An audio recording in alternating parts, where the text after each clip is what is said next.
people some time to come in. And so welcome. It is great to see so many familiar faces and new ones. How wonderful to have you all here, and welcome to the 2025 Cultural Star Awardee Workshop. All right, my little clicker's not working. All right. First off, I want to congratulate everyone. Congratulations on being recommended for 2025. We are immensely grateful to be doing this work, and we're excited to finally be underway. We know it was a long wait, and we are going to start off by introducing ourselves.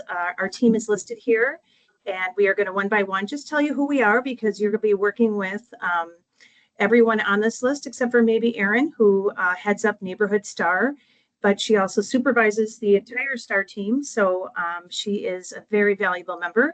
Welcome, I'm Jessica Larson-Johnston. I am the Cultural Star Program Coordinator.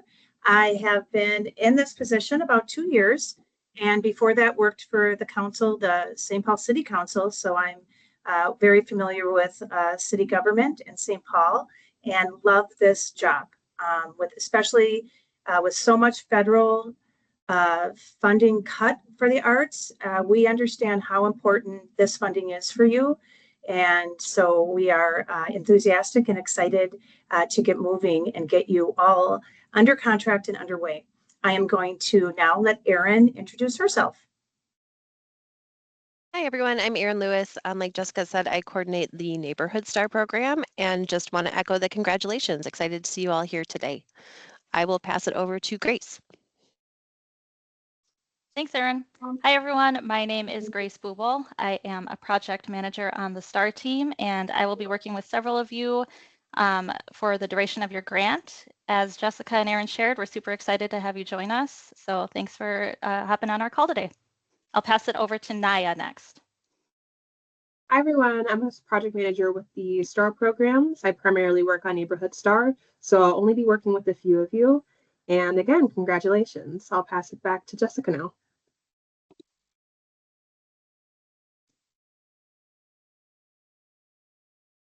Jessica, you're muted.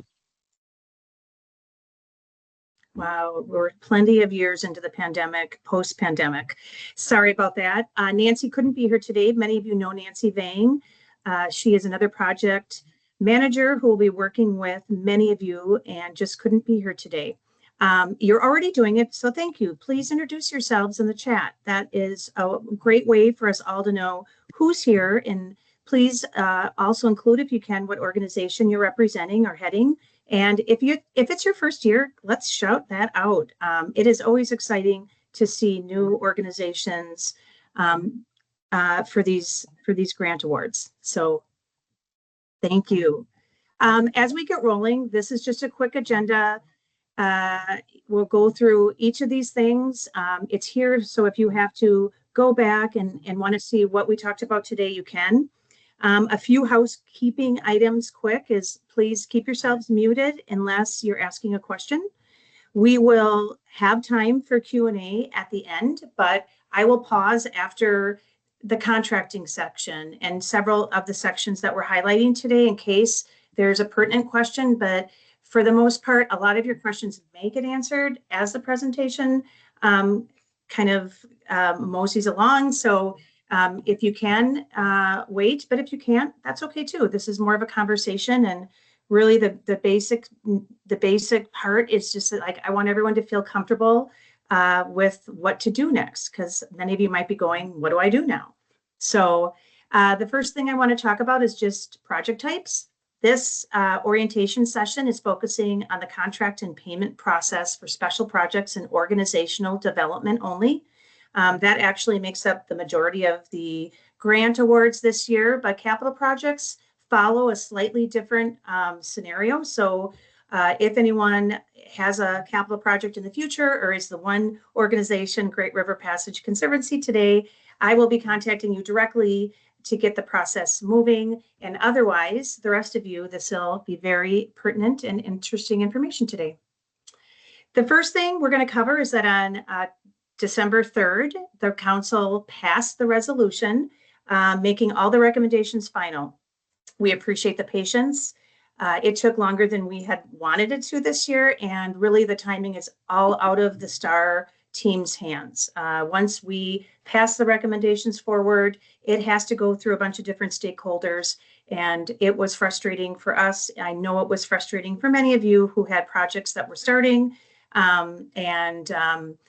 we have great news for 2026 round, but we understand the timing was what it was this year. But when you were congratulated on December 3rd, you received an email out of Zoom Grants that also included this grant list. So you were able to see who else was recommended. And just quickly, that grant list covered the contract dates for this round for all of you. It is August 1st, 2025. No matter when the council makes a final recommendation and approves it, it still is, the start was August 1st, and it runs through July 31st, 2026. Also on there was your cultural star number, and that just tells us it's an identifying marker so that all of your paperwork will follow through with the same cultural star number. You'll notice when you sign a contract that there will also be SIP numbers and account codes. And again, those are all sort of just internal identifying markers. They will always be consistent. They will always be on the documentation. Also will be the project info, the name of the project, the type of project, special project, organizational development, or capital, whether you were granted in cultural funding or out of district funding, award amount, and then who you're going to work with. It will be either myself or Grace or Naya or Nancy. Okay, the most important thing when you receive a STAR grant is getting under contract. And that can be overwhelming for some, but we really try to make this as easy as possible. I want you to know, first off, you don't have to contact us. We will contact you for the first point of contact, and we will lay out exactly what needs to be done. But the first step is always getting under contract. And for the most part, usually sometimes it's prior to the project taking place. I'm going to put a little asterisk in there right now. If your project hasn't taken place, we get you under contract and you receive an 80% advance payment. If your project already took place, and I know there are 4+ months into the eligibility period, so the chances are good that many of you have had a project that is complete. And if that's the case, we won't give you an 80% advance. We will disperse all the funds at once. So you will essentially get under contract with your project manager, and then you will close out. We will cover closing out later in the presentation, but you will do both sort of not simultaneously, but back to back so that you can receive your entire disbursement all at once. And if your project hasn't taken place yet, then you have until June 3rd, 2026 to get under contract. We encourage everyone to get under contract right away. But if you're not in a rush, that is the final date that you can actually get under contract. Otherwise, you'll have to resend your grant amount and it will just go back to the Cultural Star program. All right, a few more details about what happens when you get under contract. The first thing you're going to do is fill out a statement of work, and your project manager is going to send this to you. And you're going to complete it and then email it back to the project manager. And some details that will help you fill this out is that the funding is specific to the project type, the geographic location, and project scope as proposed in your application. So what I'm saying here is that if you were granted in district funding, you can't all of a sudden have a statement of work with all of your events happening out of district, because we had pots of money and they are very specific to the grantees. Also, obviously, project type is going to be the same. If you were granted special project, that's what it has to be. And then your statement of work, the bulk of it is like, what are you doing? And it does need to correlate exactly to what was in your application. You can't all of a sudden have a brand new idea because you were recommended based on the application that you filled out. Your project and eligibility expenses must be in the contract dates. So between August 1st, 2025 and next year, July 31st, 2026. Only expenses from the budgeted categories indicated in your statement of work will be eligible for reimbursement. So when you have a statement of work, there's just some preliminary information you quickly fill out, and then you take your application and you put your statement of work in, and then there's a timeline, and you've already talked about your timeline in your application, so you're essentially just, putting that information in, and then on the second page, there's a budget. And so what we're saying there is, this is a good time when you're doing your statement of work to maybe include as many categories as you can on the budget, so that you might have artists that will be part of your budgeted. You might have supplies, there might be some travel, there might be whatever there is. The more categories you include when you're closing out, you just have more opportunity to put your receipts and everything toward more of a group of categories, versus if you only, let's say you have a $20,000 grant and it's all on your budget for artists, it has to just all go to artists. After the fact, when you're closing out, you can't say, oh, but I do have 500 in supplies. Unless you put some dollar amount in the category, you can't go back and use the category. But it's important to know that if you said, I'm going to put 10,000 toward artists and $5,000 toward my venue rental and another $5,000 for marketing, if you ended up only wanting to put 20,000 toward artists, you can. It's just that you've sort of like locked in those categories for yourself, which is just really important when you're filling out the statement of work, because you don't want to lock yourself out of areas that you might be able to use for the grant. And then again, so new budget categories, as I just mentioned, can't be added later, and documentation will be required for your disbursement. So that would be more about your closeout. And then a one-to-one match is required for grantees that receive more than 50K. I think I have one more slide for contracting, and then I'll sort of pause and see if any of you have questions regarding the contract process. The next thing is talking about fiscal sponsors. Most of you are nonprofits that applied on your own, but there is opportunities for individual artists and other groups to apply through a fiscal sponsor. And if that's you, what you will need to do is actually know that the contract that we put together will actually be between the fiscal sponsor and the City of St. Paul. And you'll have to provide your project manager with a copy of the fiscal sponsor agreement. And then documentation is actually completed mostly by you. I mean, not mostly, it will be done by you because you were the one doing the project. The payments will go to the fiscal sponsor, who will then pay you. But when you're collecting documents like invoices and contracts and payments, you as the organization or the individual artist will be the one in charge of that. You also can take your fiscal sponsor fee and include it in your budget if you want.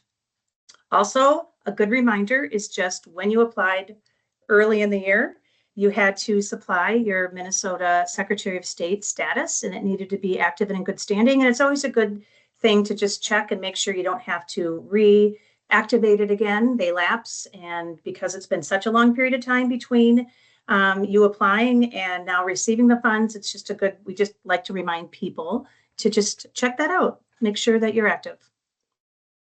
And then this couple more slides and then we'll pause. The next thing is that you're going to review and sign your contract and payment form. The contract is entirely prepped by us. Outside of you sending in a statement of work and the certificate of insurance, your project manager puts everything else together. You'll also have part of the contract will be a payment request form that's prepped by staff. We do e-signatures for the city. So any signatures that we need from you, we'll do by e-signing. And then the City of St. Paul signs and processes the contract and payment request. Inside the contract is also a conflict of interest form. And then we want to make sure that we have checked the box for PaymentWorks, which is a brand new accounting software and program that the City of St. Paul is using. If you have received a grant in the past, we only needed you to send us a W-9.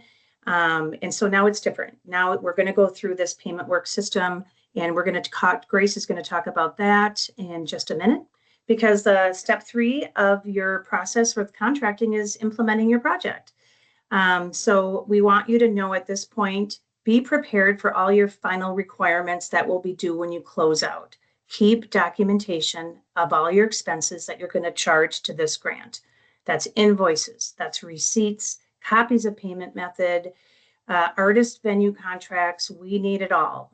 It's a lot of red tape, but it's what's necessary when you get free money from the city. We have a lot of just bureaucratic stuff that we have to check boxes for. And then we also want you to give proper credit to STAR. So that could be a logo. We provide all these things for you. It could be acknowledgement statement on your website or your Facebook event. Many of you have programs. It's great to see our logo in those.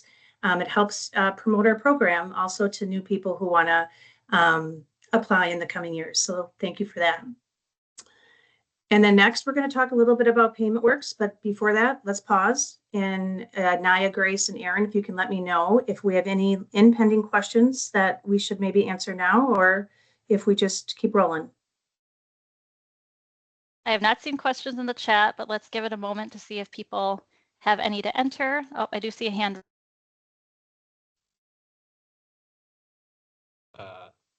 I think that means I'm being called on. Hi, Shevik. Yep, you're up. Hey there. Just to clarify, what I'm understanding is that with the grant start and end dates, if I had an event that was in part of my application that happened back in October, I could possibly still get some reimbursement from that in addition to events that haven't yet happened yet that was part of my application. Great question. You can get reimbursed for all of it as long, I know you're not under contract yet, so it doesn't make sense. But anything that you've done between August 1st and the time you get under contract is all eligible. We are really trying to right size our program so that recommendations are going out before our eligibility period begins. But all of you, please know that anything that had to do with your project between August 1st and the time you get under contract, if we deem it eligible, you can include it in your spending of your STAR grant. Great question. Yeah, thank you for the clarification. I really appreciate that flexibility. That seems new, yeah, it's unusual, but I wish I saw more things that had delays like this.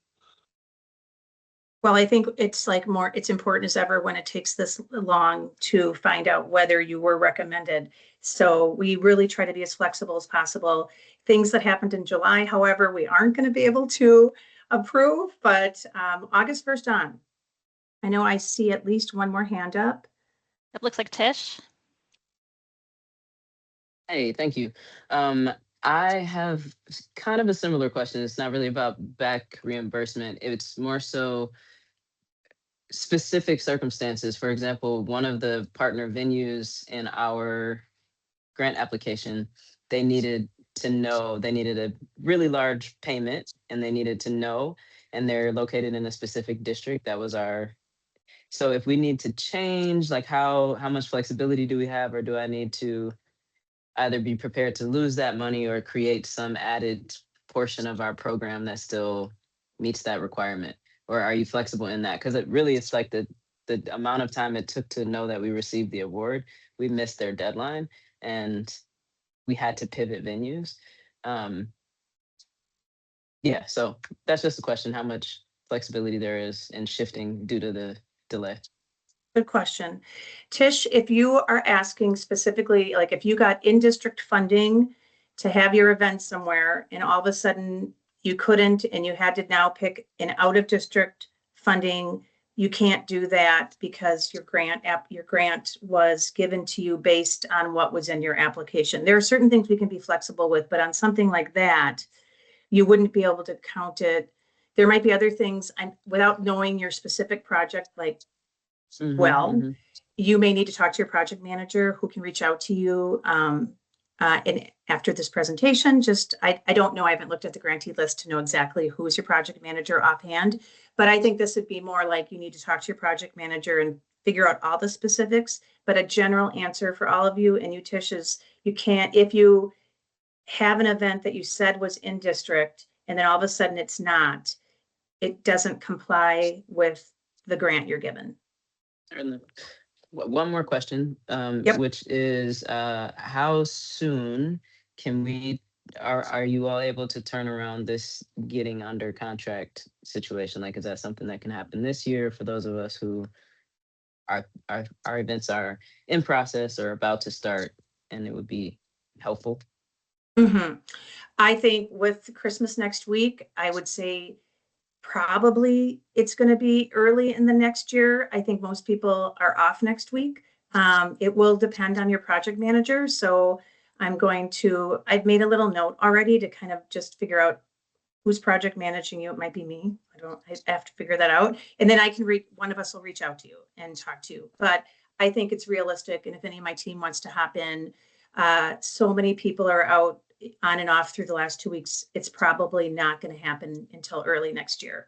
But it can be prioritized. So maybe there is time and someone can be like, let's get this one rolling.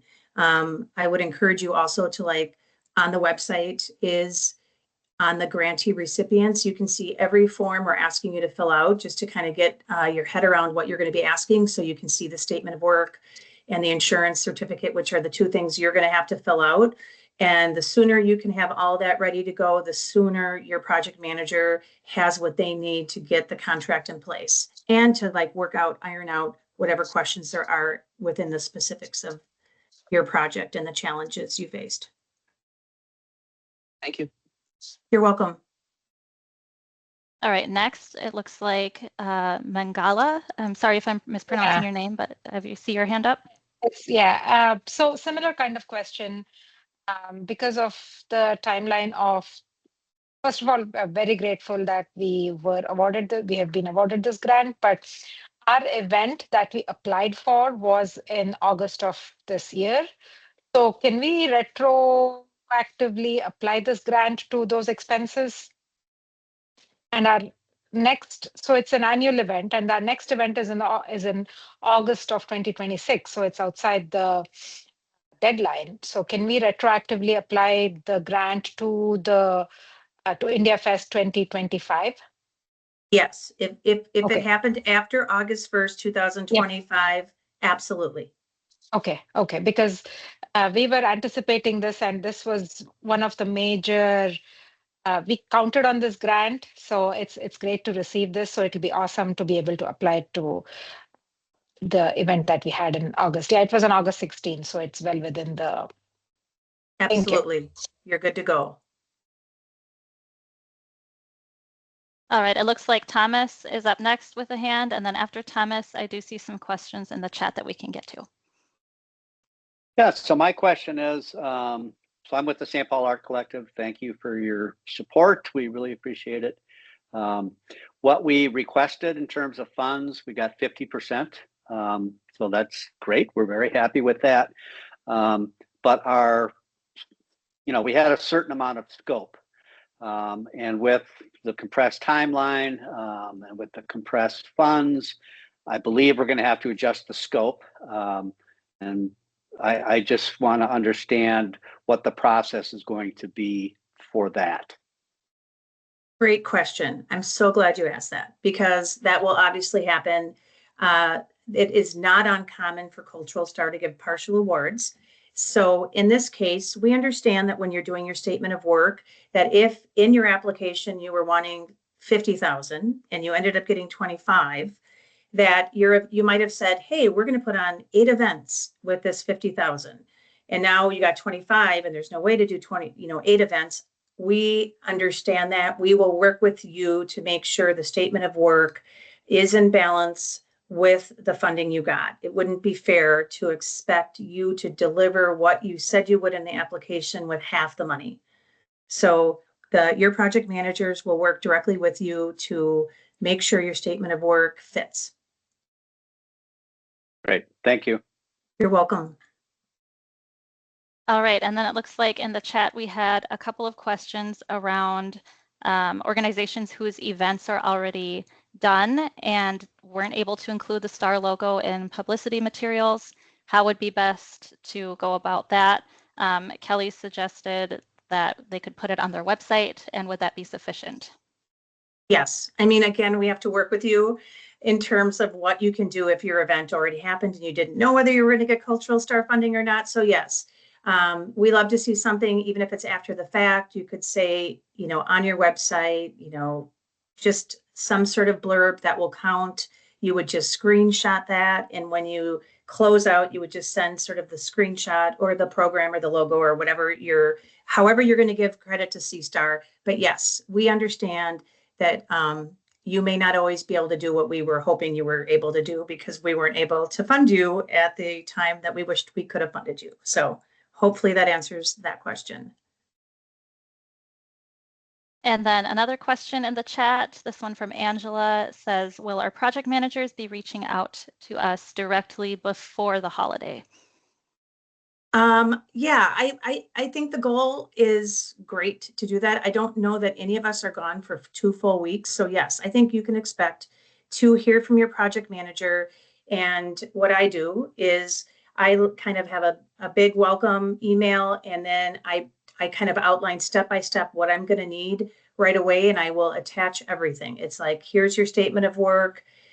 Here's the insurance requirements. I need you to turn these around, and then I can get moving on my end. So that is, I think, yes, I'm going to say project managers will reach out before the end of 2025. All right, and then the last question I'm seeing at the moment is from Sadie, and it says, the deadline for contracts is January 3rd. Can that get pushed if our offices are closed and people are out over the holidays? And I think you might be looking at the deadline to have the contract executed, which is actually June 3rd of 2026. So there's some extra time there. Hooray. We don't expect you to turn that around in the next 2 weeks. Awesome. All right, if that's it for now, Grace is going to kind of take over and talk a little bit about payment works and what we're going to ask you to do to get set up within our system here in St. Paul. Yes, so as Jessica touched on earlier in the presentation, the city has now partnered with PaymentWorks, and that is a third-party service provider, and it'll be used to validate and manage all of our vendor information. So moving forward, grantees who are new to contracting with the city or who still need to complete a PaymentWorks registration will receive an email from STAR staff in the coming days or weeks here to get you set up and moving on PaymentWorks. And we do have a few notes that are helpful to remember when you are registering. The first is save your login information. Keep tabs on that so that if you need to log back in and make any updates, you can easily access your account. Another note is that your email may only be used once to set up a PaymentWorks account. So if you are someone who works with multiple organizations, please note that you'll only be able to use one email address per entity. So you may need to manage a few different email addresses to register all those accounts. The information you provide must also match all the forms and documents that we have on our end. So that also includes the STAR payment request form. We will verify those with you as the project manager, but just something to keep in mind. And one exciting piece of news is that with PaymentWorks, you can now opt in for ACH payments. Whereas anyone who received Cultural STAR grants previously knows, you received check payments in the mail. So I think this is a welcome update to our systems. And one thing to note for that is you may receive a call from PaymentWorks to verify your banking information. This is still rather new for us, so if you have questions, you can reach out to us, but also please note that PaymentWorks is a third-party service provider, so we don't have access to what they see on their end. We get a pretty limited view on where you're at in the process of registration. So on the next slide, we'll cover some resources that you can access. And don't feel like you have to take all of these down because your project manager will be more than willing to share these resources with you for any technical assistance. And with that, I think I will turn it back to Jessica to talk about closing out the projects. I mean, first of all, shout out ACH. Am I right? That is a great improvement in our project, just in the cultural, just in STAR or with the city, having that opportunity not to get a check mailed. Okay, as important as getting under contract is figuring out how to best close out your project.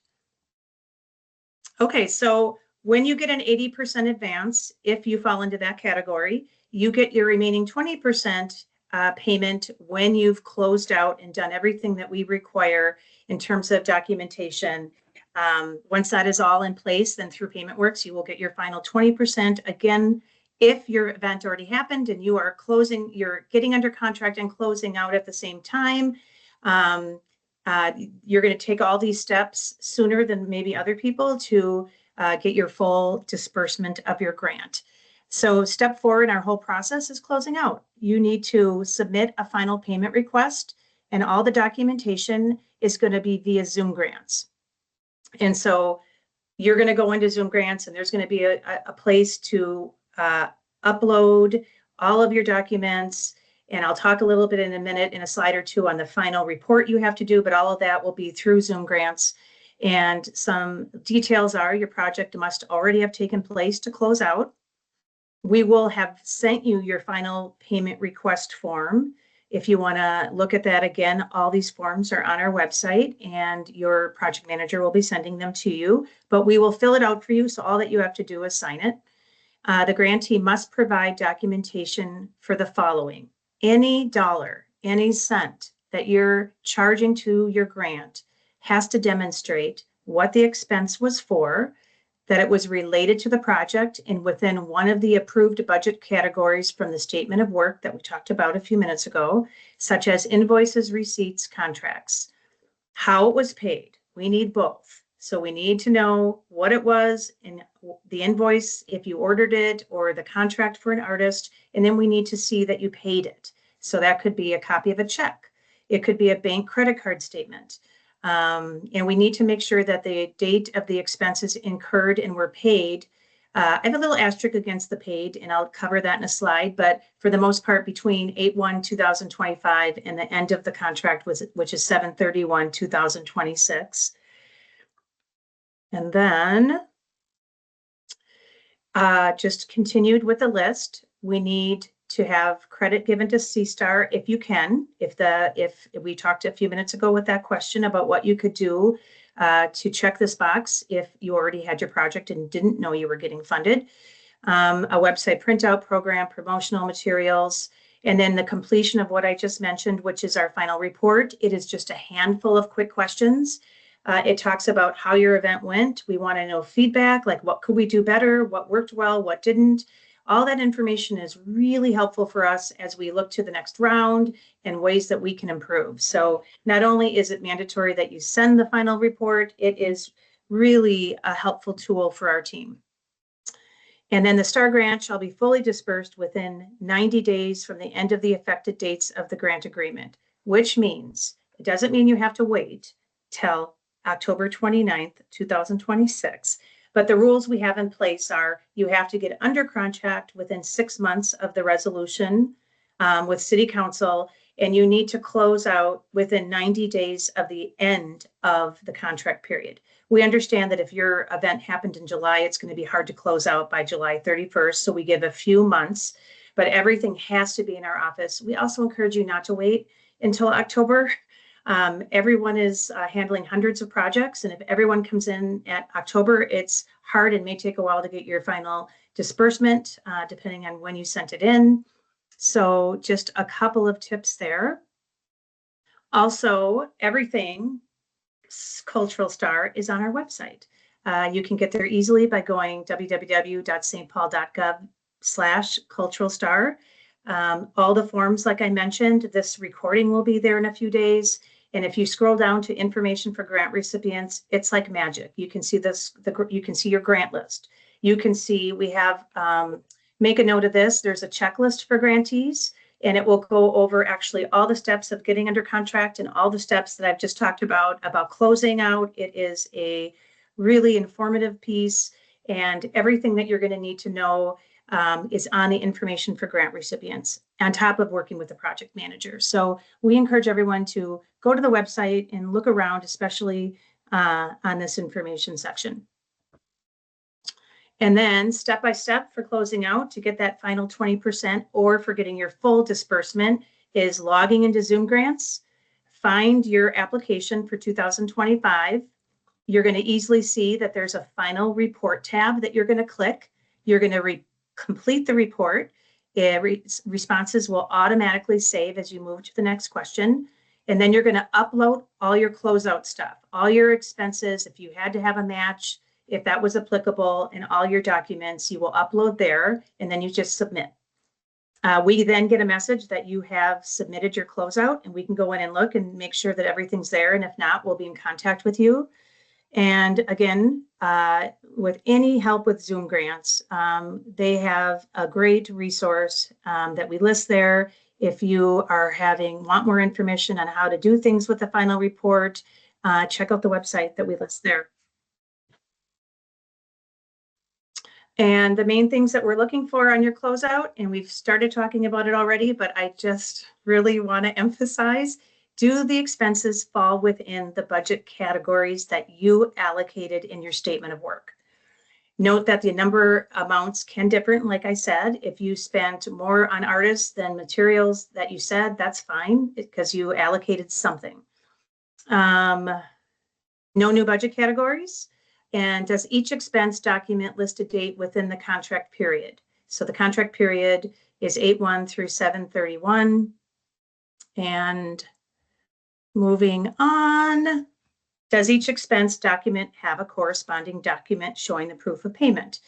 Also, a good note here, and your project manager will tell you, but if you are going to include bank statements, please highlight what you're showing as the documentation. Otherwise, it's taking us hours to go through people's bank statements.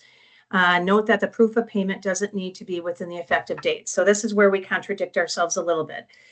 There are times that your proof of payment, if you had a late July event, the check might not have cleared to the artist on the event day till a few days in August. I mean, we're going to be flexible with that if you have an event that's running in July. So I'd like to asterisk that a little bit. We understand that that happens because if we see bank statements, sometimes it takes a few days. And is the proof of payment clear? And again, I just said that about highlighting, please highlight. And then when combined, do all the expenses total at least the grant amount? If you send us things that go over the grant amount, that's fine. We're just going to make sure that you have enough that's eligible that meets the grant amount. But if it's easier for you to list everything, that's fine. You'll still just get the grant amount. And let's see, moving on. We have just a few tips and reminders. Grace is going to talk a little bit about these. Thanks, Jessica. All right, so here are a few helpful tips and things to just keep in mind as you're working to close out. First, where possible, it is simpler to charge larger expenses to the grant because this results in fewer documents that you need to manage, compile, keep track of, and it saves time for your project manager to review once we're working on closing out. So the example that we have noted there is, say you have a facility expense that you know is going to take up a significant portion of your grant. And if you know that the invoice date on that facility expense is going to fall within our contract period, then you might want to consider using that because then you can provide us with the invoice and then you can provide us with the proof of payment. And then there you go, there's a big chunk of your documentation already taken care of. You can submit for smaller expenses too, that's just fine. But again, keep in mind that you'll have to keep track of all of these things and compile them, and then we will have to review them as well. And related to that, if your project is over, we do encourage you to close out as soon as you are able to and not wait until end of October of next year to submit all that documentation. STAR staff, we manage a ton of projects. We're reviewing closeouts that do take a lot of time. And so if you're eager to receive your grant funds, be sure to close out with us as soon as you can. It's also going to be fresh in your memory the sooner you do it. So something to keep in mind there. And then I think our next slide is just covering the contact information for those of us on the team. And there we are. That's a picture of us from a much warmer day, although I'm not going to complain because today is pretty warm. But these are the project managers and the staff that are on the STAR team. And as Jessica shared, your project manager will reach out to you with all the steps and information that are needed to get the ball rolling. So with that, we are opening up for any additional questions you might have. You can pop it into the chat. You can raise your hand and we will call in folks. All right, Shri, I'm sorry, I don't know how to pronounce the rest of your name, but I see a hand up. Please feel free to unmute. Yeah. Yes, that's how I go by, Shri. So a quick question. I did hear that, first of all, I represent India Association of Minnesota, and we had raised application for this grant for an event that already concluded in July, India Fest. And thank you for granting us the Cultural Star grant. It will help us a long way to reimburse all the artists that we have and a few security arrangements that we had made towards this. But I wanted to know the details of the closeout. Talked about 90 days after the July 2026 closeout date. Do we do the projects that are already done in 2025 within this grant period still have to wait until then for getting reimbursed, or do we get it 90 days from the time we submit our report?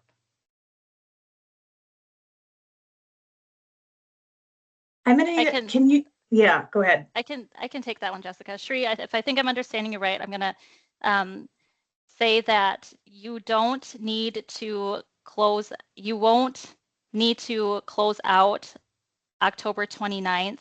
You can close out sooner than that. That's just the deadline for when these this round of projects does need to close out, correct. So you could close out sooner, and then it's just a matter of the time it takes for your project manager to review your closeout, follow up if anything's unclear or missing, and then move that through a small internal review process that we have. So you could get closed out in a matter of a few weeks.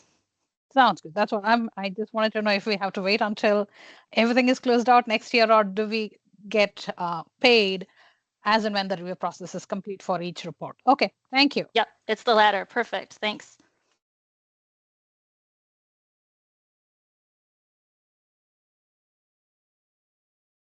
Any other questions?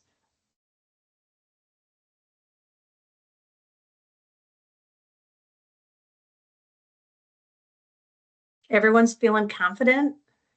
Everyone's feeling, I just want to make sure everyone leaves here feeling good, knowing you're going to get contacted in the coming weeks, before the end of the year, an intro email at least. And we're really excited to work with each of you. So I'm going to just wait another minute in case you think of something that you want to ask. Otherwise, looks like I've got a question in from Casey. Do you have any updates about the timeline for the STAR grant moving forward? So on the next round, I'm assuming you're asking about the next round. Hoping, Erin, you're okay sharing our timeline, but we're going to do a save the date in January. We have worked really hard to move this system, this process up. It has been so difficult on our end not to be in control of the timing. So we have been trying to move it up. So we're going to do a save the date in January and open up the next round in early February. And then the round will be open for 5 weeks or so. And then we are going to do interviews in April, mid-April to May. So we're hoping, I mean, I can't guarantee how timing goes, but the way that we've set up our timeline lends itself to people hopefully finding out by the time the eligibility period starts again, August 1st, 2026. Again, this is our dream and our wish, but we are putting a lot of things in motion to have everything kind of move at a different pace and one that works better for all. So I can't guarantee it on camera on like forever on our website, but it is opening earlier and we are doing interviews in middle to late April. So the signs are there. The signs are there that this will be better for everybody. Yes, agreed.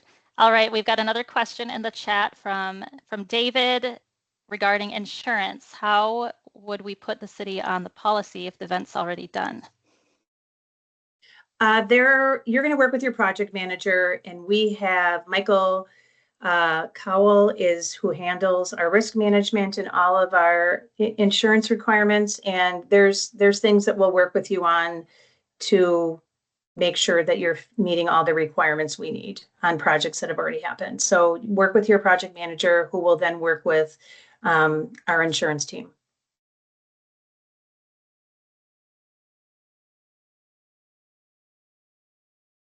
Are we missing any other questions? Like I've got a hand up from someone with European Christmas market.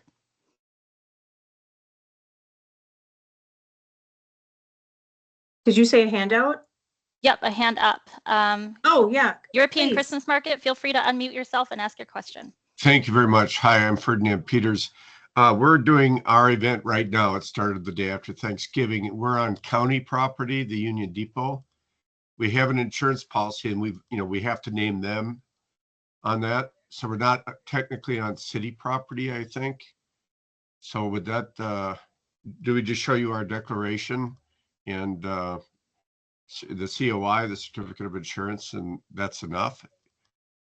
Again, I'm going to have, on these specific ones about insurance, I'm going to have you work with your project manager, who will then have conversations with our risk management insurance lead here for the city of St. Paul, Michael Sure. Cowell.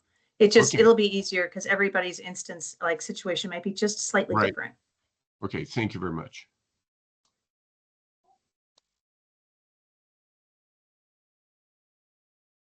Anyone else? I want to say thank you. This is a great turnout. Is there a question? Sorry, yeah, I do have a quick question. Is Oh, it, yeah, go for it. Since the project managers are on this call, and my brain, I have a super type A logic based brain, and my project is an event series, which the last question brought up more questions for me. We've been doing this event series for 20 years. We have multiple locations. So, and to book the different venues over time, there are different insurances. So would it be too much for you all if we maybe listed out all of the sort of nuanced questions that we had and sent them to whomever our project manager is in advance to sort of expedite the process? Yes, feel free to do that. Yeah. Okay, awesome. That's helpful for me. Thank you. You're welcome, Tish. All right. If there's nothing else, again, I want to thank you. This is a great turnout. We're so excited. We're excited to strengthen the program. We're excited to get all of you under contract, and thank you for taking the time. Again, you'll be contacted by your project manager. If you have questions in the meantime, hit the website. Cultural Star has a ton of information on the website, and we thank you for taking time today. So I hope everyone has a great day. It does feel kind of warm out, Grace, so take those pets for a walk. All right, that's going to do it. Thanks so much for being here.